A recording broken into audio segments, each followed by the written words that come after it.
Dalawang beses tayong binangga guys. Pambihira. Pwede bang maging responsable tayo? Kung nakabangga tayo, hintuan man lang natin. Tanungin natin kung okay lang ba yung nabangga mo. Hindi naman natin ginustong makabangga, no? Pero be responsible enough. Ito na yung build up. Naku, mukhang disgrasya. Lord, wag naman sana. Ako mismo may mga pinagdaanan na. Wag na sanang disgrasya pa. Naatrasan tayo. Doon ako mas natakot kasi parang halos hindi tayo pinansin ni ate. And nasa tagiliran kasi ako. Sinabi lang sa akin guys na pasensya ka na, hindi kasi ako tumitingin. Kanina nag-iisip na ako kanina guys na umuwi na lang ba ako? Kasi parang sunod-sunod na eh, parang omen eh.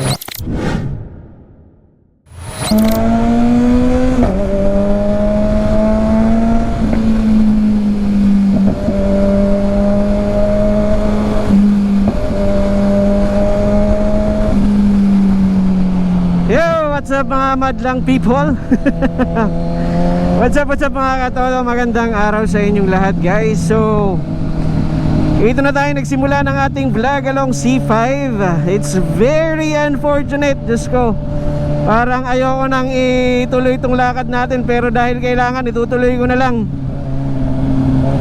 Dalawang beses tayong binangga guys. Pambihira. Yung pinakaunang bangga sa atin sa may bandang Santa Ana Church, si kuya nagsi-cellphone. Buti na lang matraffic, pero naramdaman natin yun. Buti na lang sa gulong sa tumama, pero talagang gumanon yung motor eh. And wala kang magagawa kasi sorry lang, sasabihan ka pang nausog lang ng onte eh. So galit pa eh, no?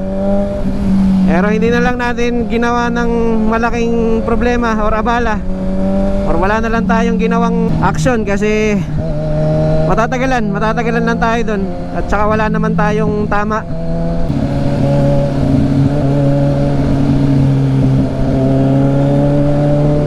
Uy, saan to papunta si kuya?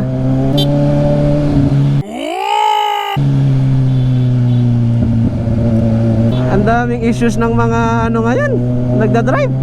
Tapos ayun nga guys, mag-withdraw dapat tayo sa may PNB. Nakaparada na ako, inatrasan pa ako, buti hindi ako naipit.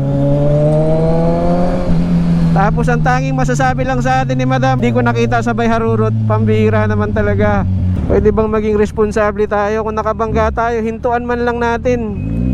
Tanungin natin kung okay lang ba yung nabangga mo. Hindi yung parang casual lang ang magsalita ng sorry, tapos haharutan mo pa. Napicturan ko siya ng madali. Nagmamadali kasi siya. Hindi ko alam kung nagmamadali siya dahil nakabangga siya o nagmamadali lang talaga siya. Pero aman guys, hindi naman natin ginustong makabangga, no? Pero be responsible enough. Appreciate naman natin yung sorry kung talagang sincero ang sorry.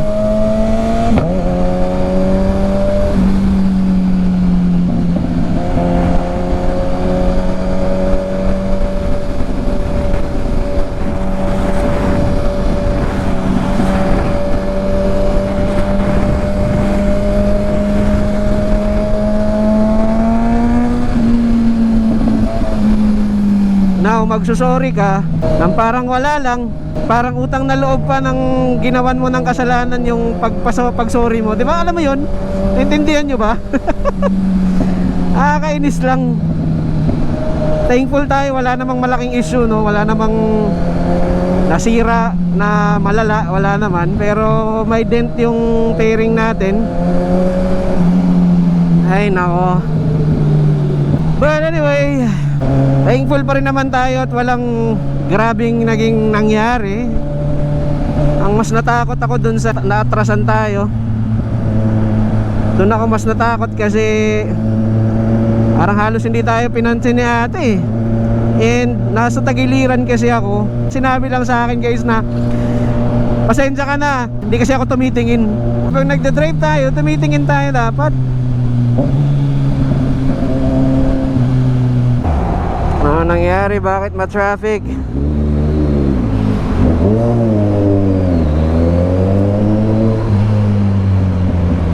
Sana walang disgrasya. Nakakatakot mag lane split lalo pat ganito kalalaki ang mga katabi mo, no? Well, ang nakakatakot is yung side mirror natin. Kung makikita nyo, ang lapad.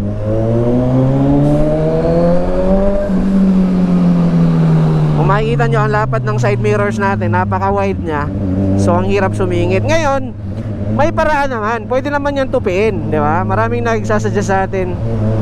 Tupiin mo kasi. Kapag nag-lane split ka, tupiin mo. Well, mga katodo, mabilis lang sabihin yan, no? Natupiin mo. Ang hindi alam ng karamihan, may problema ako kung paano tupiin yan. Ang problema ko, mga katodo, hindi ko po abot. Ayan, no? Hirap akong abutin, guys. So, while running, hirap na hirap akong abutin yan para tupiin sana, para mag-lane split tayo. Ay nauuwi minsan sa nag-aantay na lang ako ng mayroong yung magkakasya tayo. Yun na lang inaantay ko. It's easy to say, it's hard to do it. Given na hindi tayo pinagpala sa height. Ito na yung build up. Naku, mukhang disgrasya. Lord, wag naman sana. Ang dami na. Ako mismo may mga pinagdaanan na. Wag na sanang disgrasya pa. Mukhang meron lang nasiraan na bus doon, mga katodo.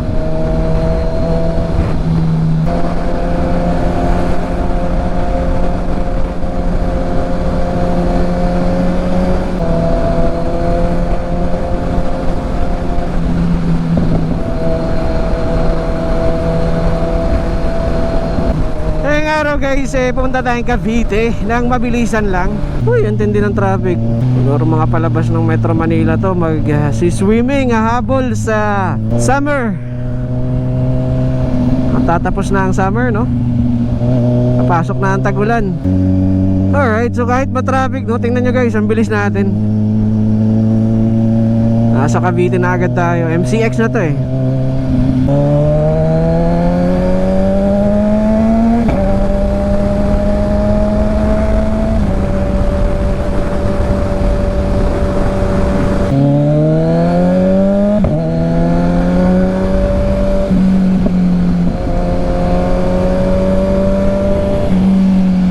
XCS 64, mas mura dito.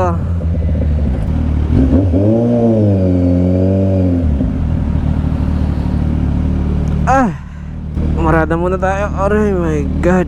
Oh my god.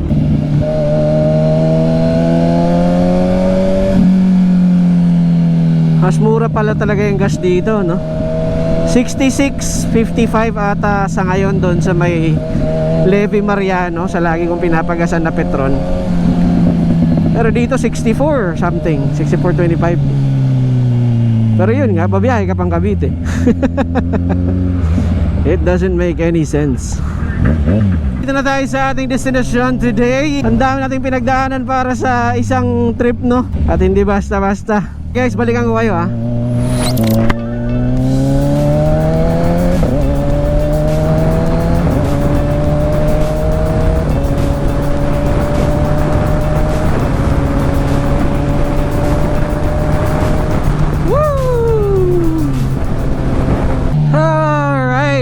Ang sarap.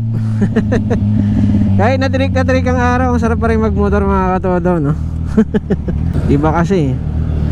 Iba yung feel.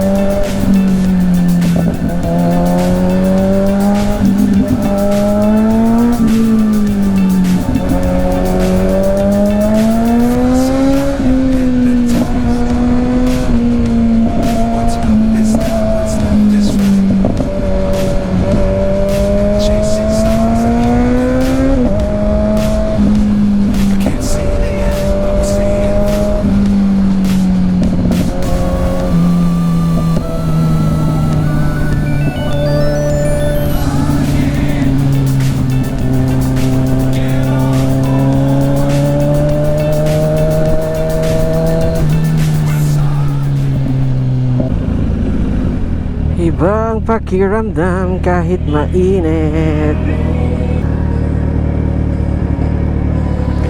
Lagay natin sa sport.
Ay, sorry.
And ayun na nga mga katodo, no?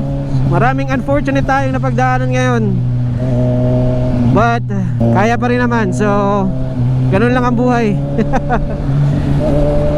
Maraming mga hindi inaasahan, pero kung titigil tayo dahil natatakot tayo sa mga posibleng mangyari, eh wala. It's gonna be the end. What are the odds? What are the possibilities, no? Kasi kanina nag-iisip na ako guys na umuwi na lang ba ako? Kasi parang sunod-sunod na eh, parang omen eh. Parang ganun.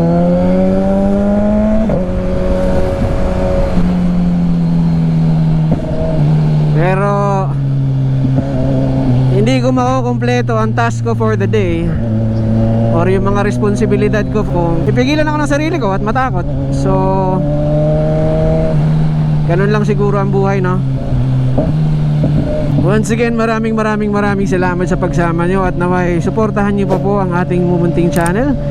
At palagi nating tatandaan, of course mga katodo, na sa lahat ng mga pangarap natin, Maliit man yan o malaki, sipagan natin, kilusan natin, at ito na pa natin. Peace out guys. Even when you feel low, you can still go. Even when you feel slow, you can still go. Even when there's no hope, you can still go. I never answer to no, man, I still go.